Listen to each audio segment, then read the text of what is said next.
I unexpectedly found deeply unsettling animated storytime content on the internet. Get ready for something deeply unsettling.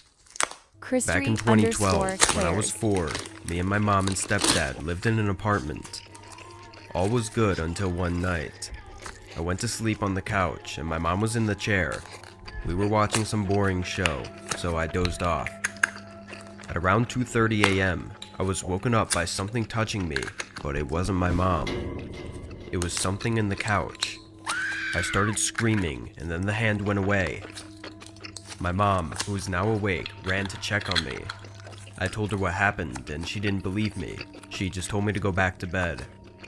I told her I was afraid, so she stayed with me until my stepdad came back. Fast forward a few weeks later, one night I laid back on the couch. At around 1 a.m., something kept touching me again. I screamed and my mom and stepdad ran to check on me. I told them what happened again, and my mom again didn't believe me, but this time my stepdad did. Later on that night, me and my stepdad were on the 2 lazy boy chairs and were watching Family Guy. My stepdad dozed off and I was about to as well, but then something caught my eye. There were hands sticking out of the couch. I was so shocked I couldn't scream or yell for help. My stepdad woke and saw the blank expression on my face and saw what I was looking at. He sat there in shock just like me.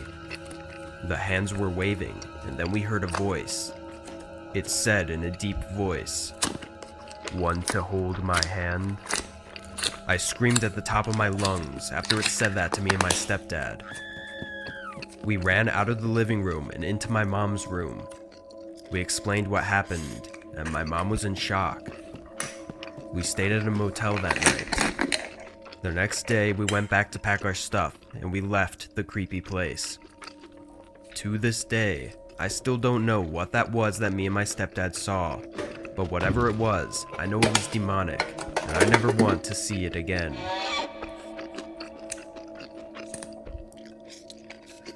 My name is Zane. I was 5 years old when this happened.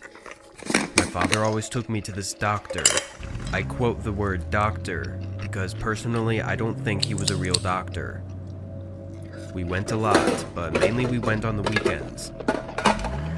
The place had all sorts of SpongeBob items laying around, and I was only a child there, but since I was so young I never entirely questioned it. The doctor was a tall black male who always wore a suit. Every time we went, it'd be the same thing.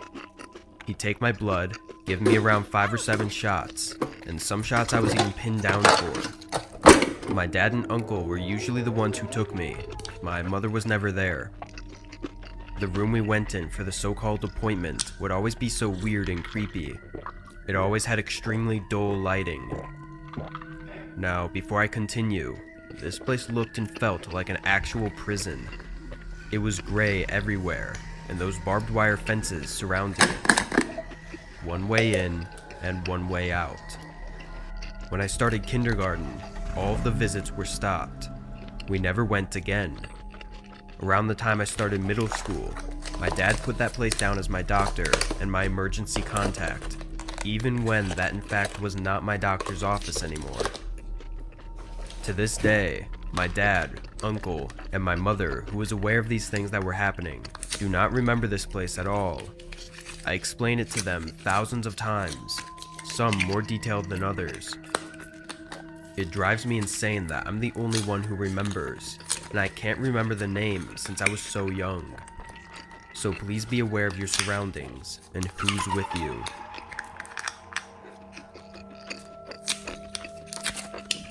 This is a story my grandmother told me when I was 9 years old, and it still gives me goosebumps.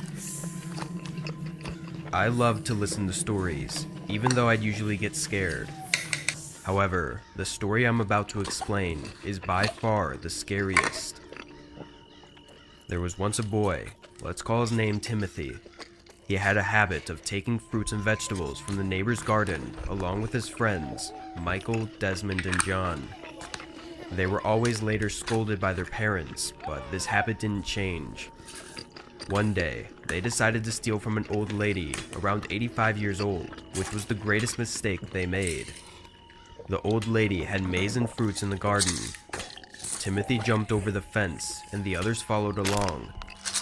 The old lady became alarmed by a thud coming from her garden, followed by the sounds of dry leaves whenever someone walks over them. The old lady remained on the spot, which was surprising, as they could be murderers. Timothy and the gang began to harvest the fruits until they saw the silhouette. To their surprise, it wasn't the silhouette of a person, but something thin and broom-like. When they saw the creature in front of them, they were paralyzed.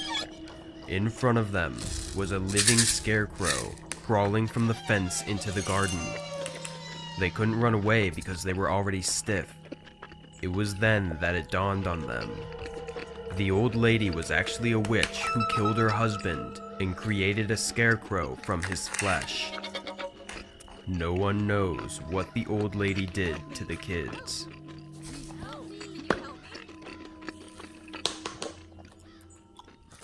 So, that's all. Stay safe.